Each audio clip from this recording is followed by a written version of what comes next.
My parents made me work 2 diner jobs while paying for my sister's study abroad expenses. In her room, I discovered documents from my father addressed to me. She screamed, "Don't look at that!" But it was too late. I cut off all ties with them. I never imagined I would find a letter that would change everything while cleaning out my childhood bedroom. My name is Emily. Until that moment, I thought I completely understood my role and position within my family. I was the responsible, dependable one. I believed my purpose was to support my stepsister Sandy from behind as she chased her dreams.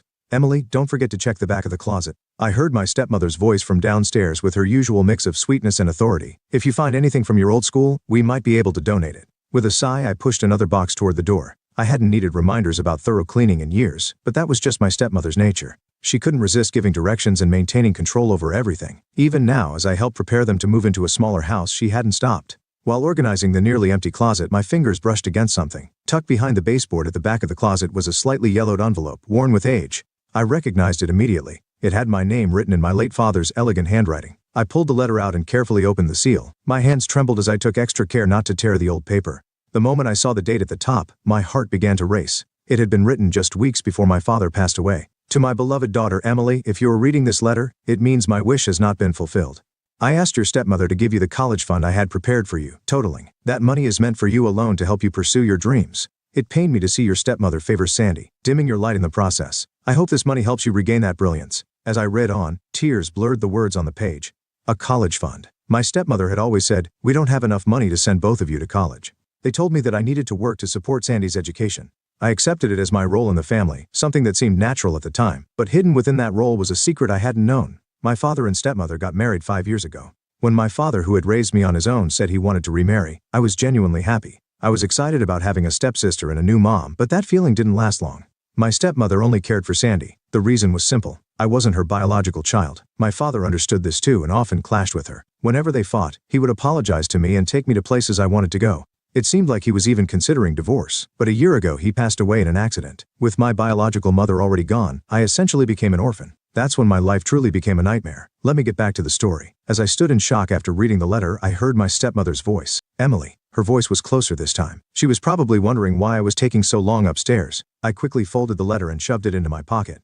My heart pounded as I heard her footsteps approaching. For the past year, my stepmother had hidden the existence of this letter. While my stepsister Sandy attended her dream school, I worked as a waitress at a diner and took on cleaning jobs as well. Even seeing this, my stepmother never said a word. "Yes, I'm here," I called out in a voice calmer than I expected. When my stepmother entered the room, I pretended to have found some old documents. My hand stayed firmly on the letter in my pocket. My father had tried to give me a future, but my stepmother had stolen it from me. The person standing in front of her then was no longer the quiet, obedient daughter I used to be. Having learned the truth, I was becoming someone entirely new, someone seeking answers, and perhaps even revenge. I slowly looked around my childhood bedroom one last time. Nothing could remain as it was anymore. I had been blind to the truth hidden in this room all along. Now I had found it. There was no turning back. I waited until dinner to bring out the letter. When I placed it on the kitchen table, my palms were damp with sweat. My stepmother, as she did every evening, was carefully arranging the placemats. Meanwhile, my stepsister Sandy was probably texting her college friends. While I was cleaning today, I found something interesting. I began striving to keep my voice steady. A letter from my dad. My stepmother's hands froze in place. An ear-piercing silence filled the air. She didn't turn around, but I noticed the slight tension in her shoulders. "It's just a letter," I said, "but it talks about a college fund." I pushed the letter forward. "He left $50,000 for me." At those words, Sandy looked up in surprise. Her hand stopped texting on her phone. "Oh, my dear Emily," my stepmother began, her voice calm and almost condescending. "Your father was a bit confused before he passed. He made a lot of promises, but perhaps he forgot about the date on that letter. But the letter was written just 2 weeks before he died. It clearly states that the money had already been set aside." I countered, refusing to back down. "Do you really believe that?" Sandy's voice was cold as she stared at me with wide eyes. "Do you seriously think your father left you some secret fortune? Maybe he left you a yacht too while he was at it." My stepmother cleared her throat. "Your father and I did our best for this family. You understand how expensive college can be, don't you? Sandy had potential, and it was necessary to support her future." At those words, I couldn't hold back any longer. I stood up abruptly, the sound of the chair scraping against the floor echoing through the room. "What about my potential? I've been working non-stop at that diner and as a cleaner. I've been giving half of my paycheck to this household while Sandy gets to chase her dreams." My voice cracked with every word. "Stop being so dramatic," my stepmother finally shouted, her voice rising in anger. "We've all made sacrifices. Sandy needed things that were absolutely essential. Well, I didn't get anything out of it." At those words, Sandy gave a sarcastic smirk, but her smile looked slightly strained. "It's not my fault you couldn't do well in school. Someone in this family had to grow and succeed." The casual cruelty in her words pierced my chest, making it hard to breathe. I glanced at my stepmother, holding on to a sliver of hope that she would acknowledge the unfairness and defend me. But she remained calm, pretending as if nothing had happened. At that moment, a phrase my father often said echoed in my mind. Focus on the present. What's done is done. I quietly picked up the letter, letting my father's words sink deep into my heart. They had stolen my future and were now trying to erase its existence. I could see it clearly. They were reverting to their usual roles. Sandy, the family's golden child, her mother, the enthusiastic audience to her success story. As I watched them, something inside me began to shift. It hardened into something resolute and unyielding. "You're right, Dad," I said softly. "What's done is done, but what happens next is up to me." The drive to Aunt Jody's house after that confrontation with my family felt like an escape from reality. I couldn't bear another minute of my stepmother's cold silence or Sandy's smug attitude.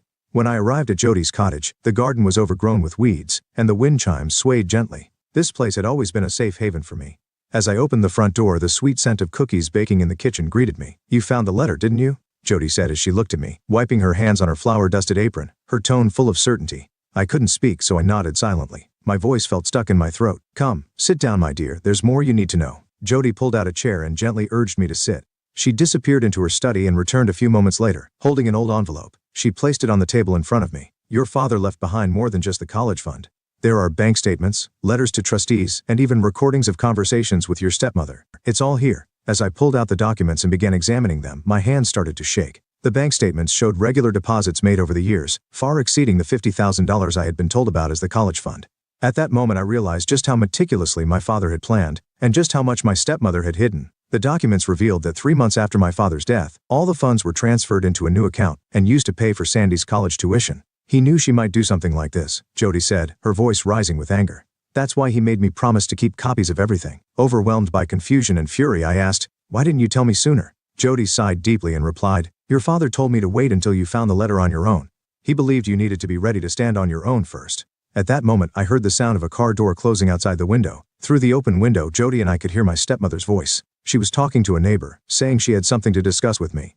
Jody squeezed my hand tightly. "If you're not ready, you don't have to face her," she said gently. But I was already picking up the documents and organizing them. My heart was pounding, yet I felt a strange sense of calm. In fact, it felt like perfect timing. I heard the sound of my stepmother's footsteps climbing the front steps, followed by Sandy's exaggerated sigh. "Emily." My stepmother called my name as she entered the room, but when she saw the documents spread out on the table, she froze, her face turning pale. "Is this what you were looking for?" I asked, holding up a bank statement. The records clearly showed the exact amounts withdrawn to pay for Sandy's college tuition. "This was my college fund. You had no right to touch it." Sandy opened her mouth to argue, but Jody cut her off. "It was her money. You stole it." My stepmother avoided my gaze and looked away as she muttered in a quiet voice, "I was planning to pay it back. With my paycheck? After you finished paying for Sandy's master's degree." I stood up from my chair, anger surging through me in a way I hadn't felt in years. The silence that followed told me everything I needed to know. I watched as the meticulously built wall of lies she had constructed began to crumble. At that moment, I realized something. What my father had left me wasn't just money. He had given me the truth, and with it, the power to finally set myself free.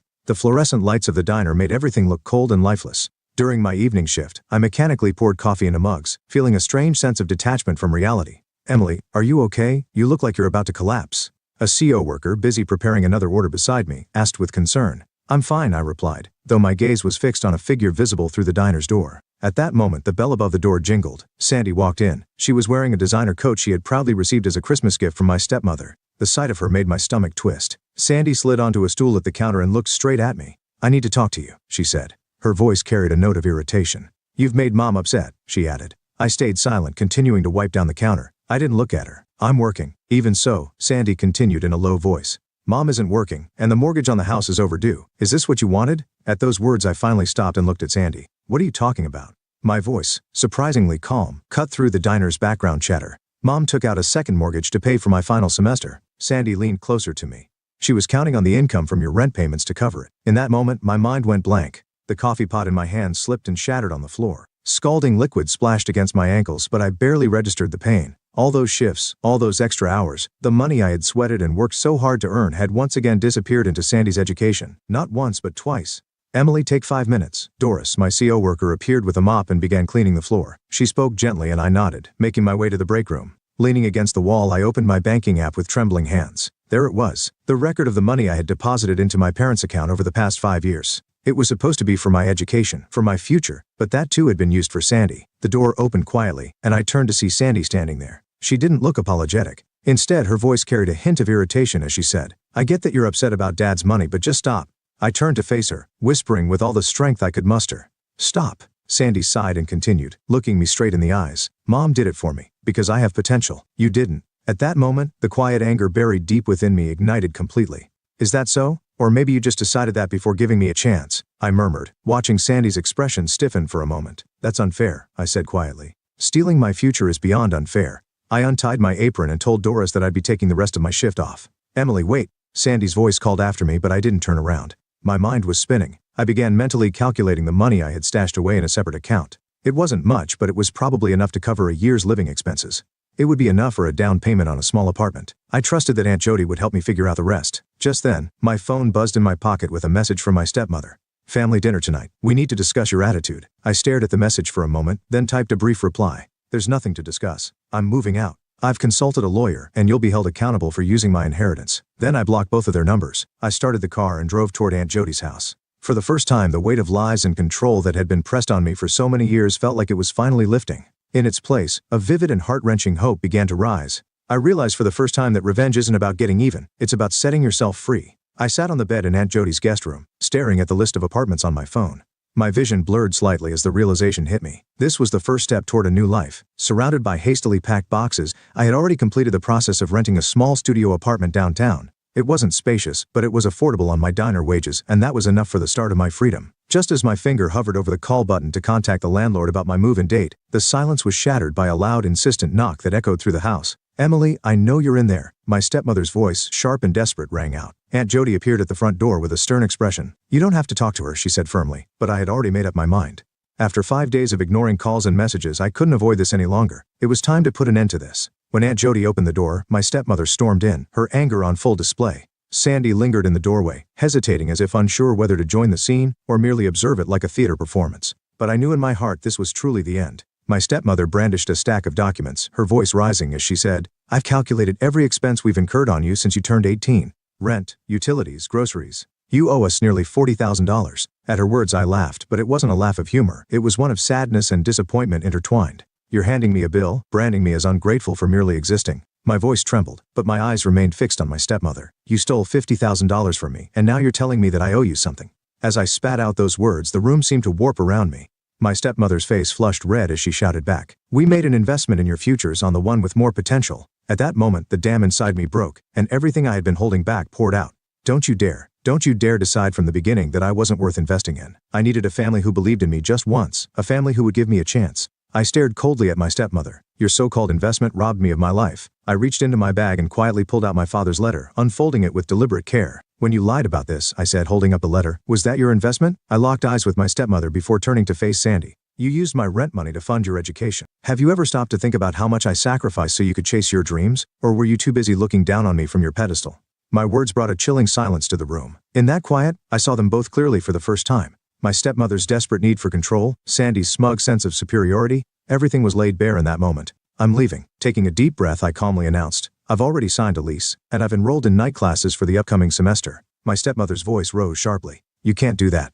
I stood firm and replied quietly, "I can. Dad believed in me." "Fine. Then go, but don't think for a second that you'll be welcomed back." My stepmother snapped coldly. I simply looked at my family in silence, feeling something click firmly into place deep within me. Then I replied quietly, "That's fine. I don't want to have anything to do with you anymore either." I turned and began walking across the wooden floors of Jody's house. With each echoing step, I left behind everything I thought I needed and moved toward the life ahead of me. Moving day came with a harsh winter rain. Using the money I had saved from my diner shifts, I managed to withdraw what I needed before my stepmother froze my bank account. But since she had reported my car as stolen, I had to leave it behind. Standing in the empty room of my new studio apartment, I stared at the few boxes I had packed. It felt like I had lost everything. Yet at the same time, I believed in myself for taking the first step toward freedom and the future ahead. My phone buzzed with a message from Sandy. "Mom's in the hospital. She had a panic attack from the stress. I hope you're happy." I deleted the message without replying, but my hands were trembling. As I opened a box filled with kitchen supplies, a growing sense of unease spread through my chest. The diner had cut everyone's hours, and the first tuition payment for my night classes was due in 2 weeks. The narrow walls of the apartment felt like they were closing in on me, making it hard to breathe. Just then, a sudden knock at the door made me flinch. When I opened the door, Sandy was standing there. She looked older than I had ever seen her. "Mom's sick," she said without any greeting. Then, in a hoarse voice, she added, "We might lose the house." She explained that the bank had pushed them toward a second mortgage. Meanwhile, Sandy said she'd have to drop out of her master's program. The shock made me grip the doorframe for support. "That's not my fault," I said reflexively. Without saying a word, Sandy pulled out her phone and showed me a photo of my stepmother lying in a hospital bed. "Dad would be ashamed of you for doing this to Mom," she said. Her words hit me like a punch to the stomach. "Don't you dare use Dad against me," I shouted. "Dad wanted us to be together. Instead, you destroyed everything." My voice cracked as I forced the words out. "When you stole my future." Sandy shook her head sadly. "Mom gave your future to someone who could use it better? You know we were right." The moment she said those words, I slammed the door shut. But her words lingered, echoing in my mind. The narrow apartment felt like a prison. The sound of rain hitting the window reminded me of everything I had lost. My savings would barely cover next month's rent, and the course catalog for my night classes seemed to mock me from the kitchen counter. At 2:47 a.m. the microwave clock blinked as my phone lit up again. Sandy had posted a photo of my stepmother in the hospital on social media. The caption read, "Some people choose revenge over family." The caption read, "Some people choose revenge over family. Please pray for Mom." Comments flooded in from family, relatives and friends, all condemning me. Words like shocked by her coldness were repeated over and over. Even my usually kind cousin Lisa had written, "How could you do this?" I curled up on the bare mattress, clutching my father's letter to my chest. Had I been wrong? Maybe they were right. Maybe I had been selfish. Perhaps I never deserved to want more than the future they decided for me. As the rain continued to lash against the window, I found myself questioning why I ever thought I could escape. Exactly a month after leaving home, I received a certified letter. It bore the official letterhead of Smith Associates law firm. At first I hesitated to open it, assuming it was another ploy by my stepmother to drag me back home. But as I read the contents, I was stunned. "Dear Ms. Smith, as the trustee of Ella Mitchell's estate, it is my duty to deliver this letter upon confirmation of your independent residence." My hands trembled as I continued reading. There was another account my father had left behind separate from the college fund. It included real estate and investments in stocks. It was more than enough to ensure I could live independently and pursue my own life. My father had prepared everything to help me forge my own path. Less than 2 hours later, there was a knock at the door. It was my stepmother. "I heard about the inheritance," she said, pushing past me to enter the apartment. Sandy followed close behind, and together they surrounded me, forming their usual wall of accusations. "What's this all about?" "The lawyer called us first," Sandy said with a smug grin. My stepmother added coldly, "It wasn't just a courtesy, it was a warning. Considering your recent behavior, I'm filing to become your guardian. You're clearly unfit to manage this amount of money in your current mental state." The moment I heard those words, the room felt like it was spinning. "You have no right to do that," I shouted. "I have every right and I fully intend to," my stepmother replied, pulling out a folder. Inside were records of my so-called unstable behavior, statements from family and friends, and even medical records. She shoved the folder toward me, and I began flipping through the carefully curated evidence. "You've been planning this ever since you found out about the first letter,"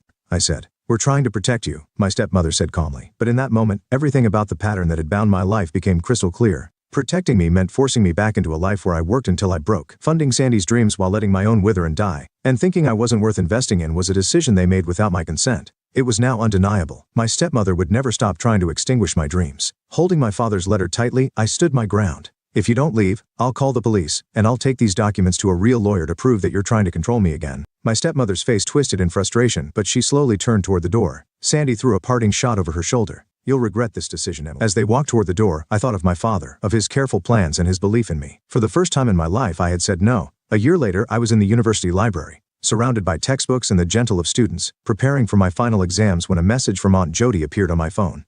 "Check the letter. I was cleaning out your father's old desk and found an unfinished letter he wrote just days before he passed. Unlike the other letters, this one abruptly cuts off mid-sentence. What caught my attention, though, was a book beside it. Your father's well-worn copy of Jane Eyre. He once promised to pass it on to you. If you want it, it's yours." That evening I received the book from Jody. As I flipped through the yellowed pages, a small envelope fell out. Inside was a photograph I had never seen before. It was a picture of my father in his younger days, proudly holding up the key to his first apartment. On the back of the photo, he had written, "Sometimes the bravest thing you can do is choose yourself. Now it's your turn." I thought about Sandy, who had dropped out of her master's program last week and started working as a waitress. She had sent me a single text message. "I understand now." I didn't reply, but I understood the meaning behind her words. The two of them had sold the house and moved from their spacious family home into a cramped apartment. Their new place was a single unit in an old building with a kitchen and living room combined. My stepmother had started working part-time at a small local supermarket, where she could now be seen working as a cashier. It was her first job in 20 years, and a far cry from her once elegant demeanor. Their lives had changed completely, forcing both of them to confront the choices they had made. I could see how deeply their circumstances had shifted, and in some small way, I felt relief that this transformation might have taught them something. I had worked with the lawyer my father had introduced me to, and successfully reclaimed the inheritance my stepmother had misused. I also obtained a restraining order against her, ensuring I would no longer have to deal with her. As I traced the words on my father's letter with my finger, a thought struck me. My stepmother had always believed that if I faced hardships, I would crumble and eventually rebuild myself according to her design. But I hadn't followed her expectations. Instead, I had carved my own path, My grades from the one-stone semester were proof that my father had seen my potential all along. In my new environment, I found people who valued me for who I was. The book club I started at the local coffee shop had grown beyond a simple hobby group, becoming a close-knit circle of friends. They accepted and supported me not for what I could offer but for who I was. Next month we would be reading Jane Eyre at my suggestion. And I had one more thing to look forward to. Just then, my phone buzzed again. A message from Sandy appeared on the screen. "Can we talk?" It was a short sentence, but her emotions came through clearly. I picked up my father's photo and looked at his proud smile once more. His smile gave me a new sense of certainty. Revenge wasn't about hurting someone, it was about saving yourself. And it was also about stopping the act of living someone else's story and starting to write your own. I sent a reply to Sandy, Tuesday at 2 p.m., Oak Street Coffee Shop. This might be a new step forward. Perhaps Sandy was ready to start her own story, or maybe she wasn't. Either way, it didn't matter. I had the key to my own life now, and a smile I could be proud of, and I had a new chapter of my own to write. I slipped my father's photo between the pages of Jane Eyre, and headed home to study. The future was waiting for me, and this time it was entirely my own.